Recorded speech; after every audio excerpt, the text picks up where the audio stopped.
सब जय मसीह की प्रेज द लॉर्ड। आइए डिवोशन के लिए प्रार्थना करते हैं।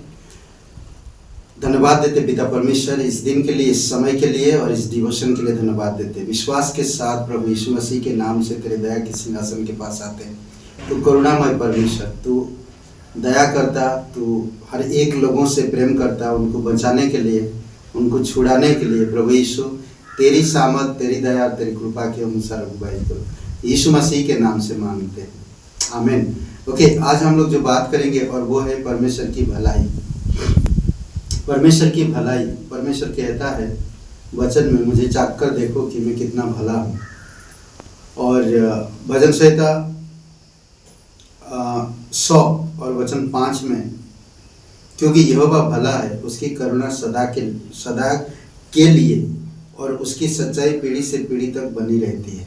ये परमेश्वर की भलाई का प्रमाण है। वो भला है, उसकी करुणा सदा का है, उसकी सच्चाई पीढ़ी से पीढ़ी तक बना रहता है। तो ये हम लोग कुछ चीज़ें देखते हैं आज थोड़ा सा। यदि परमेश्वर अच्छा है तो बहुत सारे सवाल आएगा हमारे जीवन में।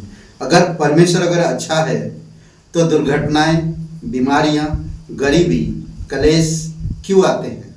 ये सवाल पूछेंगे लोग आज संसार में। यह सामान्य मनुष्य की पुकार है, यानी कि एक सीमित मनुष्य है, हमारी सीमित समय है। हम उस असीमित परमेश्वर के बारे में इतना नहीं कह सकते। ओके, कई बार लोग पूछते हैं तो दुर्घटनाएं क्यों है, बीमारियां क्यों है, गरीबी, कलेश क्यों है, एक्स्ट्रा मतलब अलग अलग ना। यह सामान्य मनुष्य की पुकार है। हम परमेश्वर की भलाई और दुनिया की मुसीबतों को न्यायोचित कैसे ठहराएंगे? परमेश्वर की भलाई का हम लोग कुछ अध्ययन करेंगे, उस भलाई के बारे में देखेंगे। आज मैं 3 बातें मैं बताऊंगा। जैसे भजन संहिता मैंने पढ़ा ना, परमेश्वर की भलाई का स्वभाव है। परमेश्वर की भलाई का स्वभाव, ये 3 स्वभाव। परमेश्वर भला है, उसकी करुणा सदा की है, उसकी सच्चाई पीढ़ी से पीढ़ी तक बनी रहती है। परमेश्वर सत्य है, परमेश्वर भला है और परमेश्वर करुणामय है। परमेश्वर भला है तो हम इसमें नाकार नहीं कर सकते या हम उसको अमान्य भी नहीं कर सकते। परमेश्वर सच में भला है। परमेश्वर आपके लिए जो किया है आपने कभी सोचा नहीं होगा। कभी उसकी भलाई के गिनती किए? आज से गिनती करिए उसकी भलाई के बारे में। परमेश्वर सारे सृष्टि को बनाया, परमेश्वर हर एक वस्तु को बनाया। क्या हवा, ऑक्सीजन, वायुमंडल, चांद तारे, दिन रात, पानी, फल फ्रूट, भोजन वस्तु, ये सारी चीज़ें, क्या इन सब चीज़ों से आप खुश नहीं? एक दुर्घटना क्या हो गया तो उसके बारे में आप बता रहे हो, क्या बीमारी क्या हो गया उसके बारे में आप बताइए। क्या आप परमेश्वर की भलाई को जानते हो? अगर आप परमेश्वर की भलाई को जानते तो शायद आज ये प्रश्न नहीं पूछते। करेक्ट?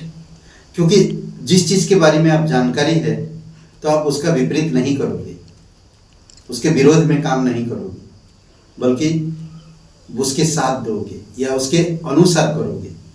दूसरी बात, परमेश्वर का आत्मा भला है। परमेश्वर भला है सब चीज में ना। परमेश्वर यहोवा भला है, उसकी करुणा सदा की है और उसकी सच्चाई पीढ़ी से पीढ़ी तक बने। नहमया 9 अध्याय और वचन 20 पढ़ते हैं। 9 अध्याय का 20 नहमया। ओके, परमेश्वर का आत्मा भला है। परमेश्वर का आत्मा भला। नहमया 9 अध्याय और वचन 20।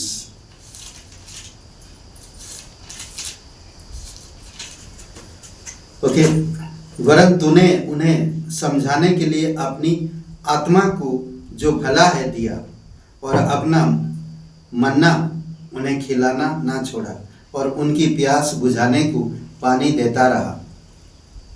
40 वर्ष तक तू जंगल में उनका ऐसा पालन पोषण करता रहा कि उनको कुछ घटी ना हुई, ना तो उनके वस्त्र पुराने हुई और ना उनके पाँव में सूजन हुई। अद्भुत है ना परमेश्वर। पैर में कभी सूजन तक नहीं हुआ। मेरा पैर में सूजन होते रहता है। कई बार हम लोग सोचते हैं ऐसा नहीं। सोचिए, परमेश्वर की आत्मा भला, और वो भला का आत्मा आपके अंदर है, तो क्या वो आत्मा कभी बुरा करेगा? वो भला करना चाहता है। मिस्र से उनको निकाल कर लेकर आया और उनके जीवन में हमेशा भला किया। उनके अंदर आज भी हम पवित्र आत्मा के मंदिर है, विश्वासी हर एक भाई बहन ना। और परमेश्वर का वचन भला है, परमेश्वर भला है, परमेश्वर की आत्मा भला है, परमेश्वर का वचन भला है। एसाया 39 मतलब 39, एसाया 39 अध्याय पढ़ते हैं और खोलते हैं और उसका एक वचन पढ़ते हैं, 8। घास तो सूख जाती और फूल मुरझा जाता, परंतु हमारे परमेश्वर का वचन सदैव अटल रहेगा। हम लोग जानते हैं कि मत्ती की किताब में भी यीशु मसीह जब प्रचार कर रहा था, परमेश्वर के वचन के बारे में क्या कहा? तो 3 चीजें, परमेश्वर की भलाई का स्वभाव, उसकी परमेश्वर भला है, परमेश्वर का आत्मा भला है, परमेश्वर का वचन भला है। तो इस परमेश्वर की भलाई के ऊपर बात करेंगे। तो आइए आज हम लोग प्रार्थना करते हैं। पिता परमेश्वर, हम धन्यवाद देते, आपकी स्तुति महिमा करते। राजाओं का राजा तो प्रभुओं का प्रभु है। प्रत्येक भाई बहन को आप स्पर्श करो, उन्हें बल और शक्ति दो, सामर्थ्य प्रभु यीशु। धन्यवाद देते, यीशु मसीह के नाम से मांगते हैं, आमीन। ब्रदर सिस्टर सबको जय मसीह की, प्रेज द लॉर्ड। शुभ रहे दिन आपका, बहुत बहुत धन्यवाद। लाइक करिए, कमेंट करिए, शेयर करिए। जय मसीह की।